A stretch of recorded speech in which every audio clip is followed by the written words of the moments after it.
You are Locked On Coogs, your daily podcast on the Houston Cougars, part of the Locked On Podcast Network, your team every day. So I mentioned I've got an hypothetical about the roster construction. And these are two teams that have done this very differently. And I'm going to sound a little biased here because Houston's ranked higher and Houston's had success and Houston did things very differently. Yeah, they deserve it. Thank you. But Houston is a lot of guys that Houston recruited out of high school. They have a couple transfers. I mentioned they brought in Cryer a year ago from Baylor and Milos this past offseason. Malik Wilson's a bench guy who started off at Louisiana Lafayette and then went to Tech and is now at Houston. Bounced around a little bit. But by and large, Manuel Sharp, Terrence Arsenault, Juwan Roberts, JoJo Tugler, Javier Francis, these guys are guys that came to Houston in a high school, and they're a veteran-laden group. They don't have a whole lot of guys transfer out. Tremont Mark at UT Austin is kind of the rarity. It felt like Kansas State has kind of intentionally done the opposite, where they are having some reloading each offseason. And sometimes that means, when Jerome Tang first showed up, they had everyone in America loved Marquise Noel because everyone could relate to being a small point guard, right? Like I think it's very relatable. But they had some guys like that show up. They had a very different roster. Had some success. This year they have higher ranked guys with minutes in the Big Ten and Big East. Like I mentioned, Coleman Hawkins was debating being a potential second round draft pick, if not maybe a little better, and decided to come back for the NIL package. Does this mean they need to change course, or is this just a bad year because it's going to be up and down like that? Well, it's been 2 years in a row where they've not had great seasons, and you can make that argument that, if it wasn't for players like Marquise Noel, that the Elite Eight obviously never happened, but because of a player like Noel, Tang got the type of contract and type of love that he's getting. Now it's a brand new, different kind of style, and he's had a tough time recruiting. On the high school level, I think that it's not much different than football in my mind, and I think it needs to stay that way. I think you should focus on the high school levels of recruiting and then just retool when it comes to the transfer portal, Parker. I think that's always been the case. I think that works for every sport in college athletics, even with the small roster size of basketball. You have to work your foundation at the high school level first, then just retool, add the pieces that you need in the transfer portal. You can't put all your eggs in a basket for just the portal and then rely on high school moving forward. Just because you have the money to do it, just because the collective's giving the opportunity to try for it, doesn't mean you have to take that route.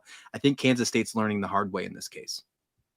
Well, and again, a guy I respect a lot in Jerome Tang, and frankly, a guy that was on the Baylor staff when they beat the brakes off of Houston in the Final Four. Houston made the Final Four early on in this, in this window here, kind of nationally relevant, but they had been building to that point for a while, and it kind of was a gut punch to get there and take the beating they got from Baylor. I will point out they played Baylor close to Gonzaga did in the finals. That's neither here nor there. But he's been around the block. He was with Baylor for a long, great stretch, and I think Scott Drew's a great coach, and Scott Drew gave him his blessing when he left for Kansas State. I can go back and find that back then. I wonder why he's doing this.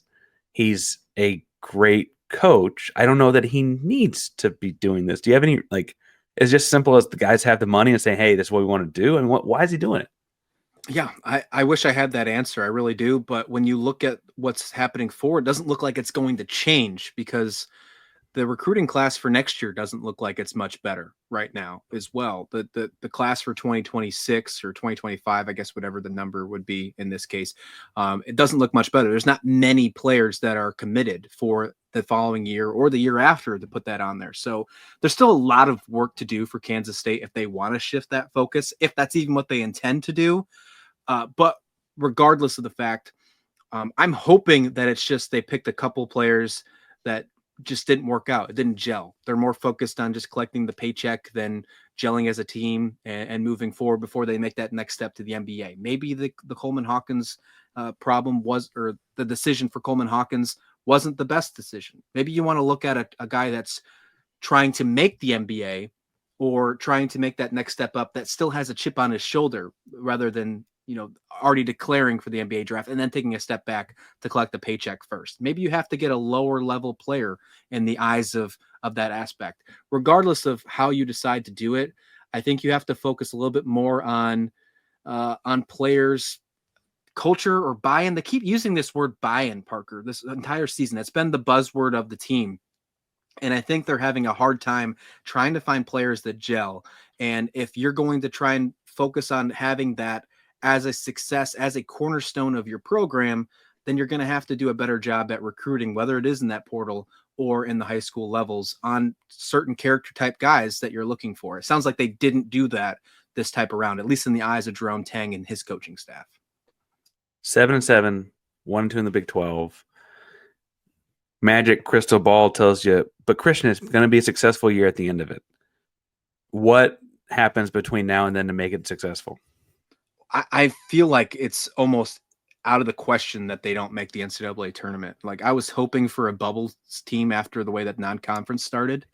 But the two losses at TCU and Oklahoma State felt like a dagger. It really did, Parker.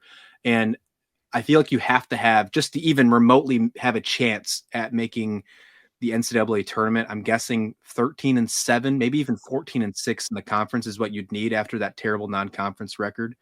And I don't think that's possible. So I feel like a successful season right now for Kansas State is finding yourself back in the NIT and hopefully getting an invite. And that's not a successful year, but not getting an invite there would be absolutely dreadful. And I think you might see some conversations about potentially having a coaching change, regardless of how high the buyout is, if you don't get that in this offseason. And that's just so bonkers because like the cloud nine they were on anyway, just crazy. 2 years. Yeah, it wasn't that long ago, and that's just how fast these things shift and change. I will say, people get hot, can win the conference tournament, get in the big dance, in a a little bit more roundabout kind of way. That would take getting hot at the right time. I will say that other, Houston obviously is Houston, but you've got Kansas and Iowa State, both some rivalry mojo there maybe, and I would really appreciate if you could hand those guys some losses in a very selfish manner. Houston, for the folks at Kansas State that don't maybe know, is 11-3 at this point. 3 losses, 2 in overtime, none by more than 5 points. Auburn, Alabama, both in the top 5 at the time. It's been rough, but conference play is turning back around our way, and we'll see how this thing goes. Christian, it's Thursday. We've also got Friday's content, the game Saturday. Where can people find you, and what else you got going on at Kansas State this week into the weekend? Yeah, we're crushing portal chatter over on Locked On Kansas State because we have plenty of commits still. We're really picking up momentum towards the second half, Parker. We got 11 commits and we have still some visits coming in. So lots of stuff over on Locked On Kansas State on the football side. Got plenty of momentum on that side. So we're excited. And we got to start talking about the women's team because the women's team is ranked. So we're doing that over on the Wildcats as well. And you can find me on Twitter at Christian S. Rao. I'm always talking anything, college sports, NFL. I'm excited for the college football playoffs this weekend. It's going to be a really good time, but you can find me over there. Of course. And again, for all people, Locked On Coogs and Locked On Wildcats are on all your audio platforms as well. Hit subscribe, do it on YouTube, maybe 1 or 2 audio platforms. Just keep it wherever you're at. Whatever app you got open, you can find the Coogs and the Cats. Christian, thanks for crossing over the bit. Welcome to the network. And appreciate it. Big 12 basketball is a ton of fun. I know it's hard to believe right now, but Big 12 basketball is a ton of fun. And hey, we got all the way past 30 minutes without me making a joke about the football game from last fall. Christian, ouch. I'll leave that there. Thanks for subscribing. Thanks for tuning in, making Locked On Cougs and Wildcats, Locked On Cougs Kansas State your first listen of the day. I always end it with Go Cougs. Y'all have a hand sign? Yeah. We do. All you. I'll give that one to you.